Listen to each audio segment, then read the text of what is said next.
Hi there, and welcome to this day in history for August 14th. August 14th is the 226th day of the year in the Gregorian calendar, 227th in leap years, with 139 days remaining to the end of the year.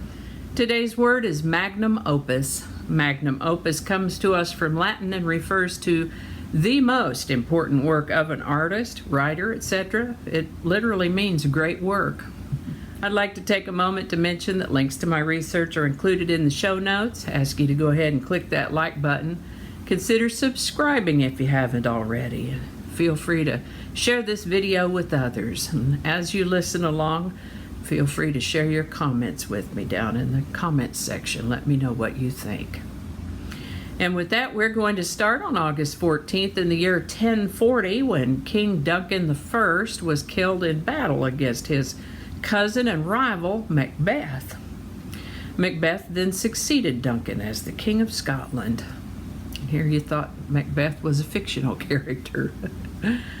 August 14th, 1457 marks the date of publication of the first book to feature a printed date of publication and a printed colophon.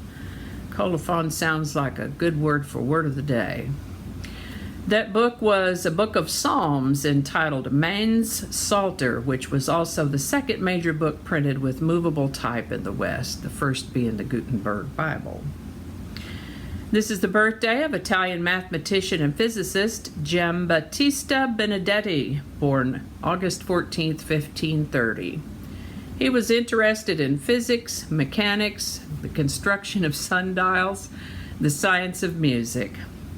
It was thought that Galileo derived his initial theory of the speed of a freely falling body from his reading of Benedetti's works. Giambattista Benedetti lived to the age of 59.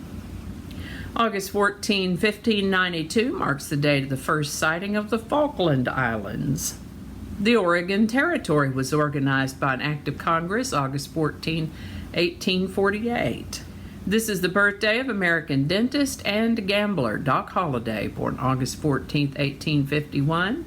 He was a close friend and associate of the lawman Wyatt Earp and is notable in history because of his role in the events leading up to and following the shootout at the OK Corral. He developed a case of tuberculosis, though, and there wasn't really much in the way of effective treatment for it, so he self-medicated with booze and drugs. Ultimately, it was the tuberculosis that killed him at the tender age of 36. He thought he would die with these boots on, and when he saw that he was fixing to expire and he's barefooted, his last words were, "Well, this is funny." Poor old Doc. On August 14, 1880, the construction of the Cologne Cathedral in Cologne, Germany was completed. It's the most famous landmark there. Japan's first patent was issued on August 14, 1885. This was issued to the inventor of a rust-proof paint. An audio recording of the English composer Arthur Sullivan's The Lost Chord was one of the first recordings of music ever made. It was played during a press conference on August 14, 1888, introducing Thomas Edison's phonograph in London, England. France became the first country to introduce motor vehicle registration on August 14, 1893. An 8-nation alliance occupied Beijing, China on August 14, 1900 in a campaign to end the bloody Boxer Rebellion in China. This is the birthday of American physicist and academic Frank Oppenheimer, born August 14, 1912. And if that name seems familiar to you, his big brother, J. Robert Oppenheimer, was also a physicist. Frank lived to the age of 72. On August 14, 1916, Romania declared war on Austria-Hungary. On August 14, 1935, Franklin D. Roosevelt signed the Social Security Act, creating a government pension system for the retired. The last known public execution in the United States took place on August 14, 1936 in Owensboro, Kentucky. This is the birthday of American singer, songwriter, and guitarist David Crosby, born August 14, 1941. He's a founding member of both the Byrds and Crosby, Stills and Nash, and by golly, he's still alive. He turned 79 in 2020. On August 14, 1945, Japan accepted the Allied terms of surrender in World War II. Oh my goodness, this is the birthday of American actor, comedian, author, musician, producer, and screenwriter Steve Martin, born August 14, 1945. I forgot he was born right here in Texas, right down over there in Waco. Still alive, Steve Martin turned 75 in 2020. This is the birthday of Danielle Steele, born August 14, 1947. She's best known for writing romance novels. Still alive, she turns 73 in 2020. This is the birthday of American cartoonist Gary Larson, born August 14, 1950. He's the creator of the Far Side cartoons. Pretty funny stuff. Gary Larson turns 70 in 2020. This is the birthday of American basketball great Magic Johnson, born August 14, 1959. He turns 61 in 2020.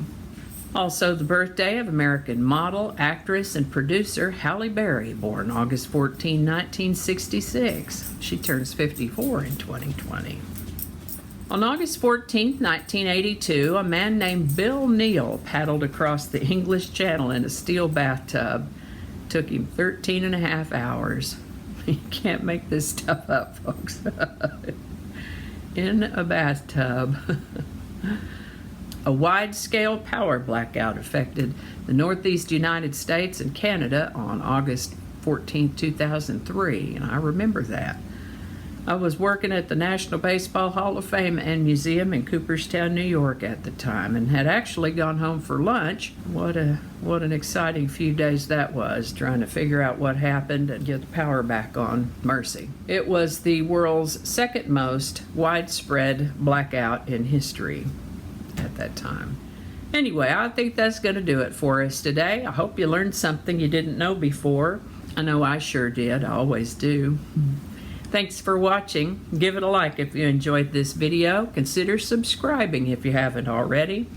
Feel free to share this video and let me know your thoughts in the comment section. Thanks again, and I'll see you next time.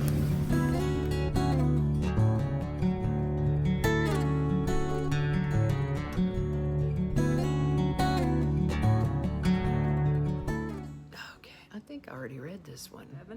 Oh, I missed one. Okay, let's go back. There you go. Easy peasy.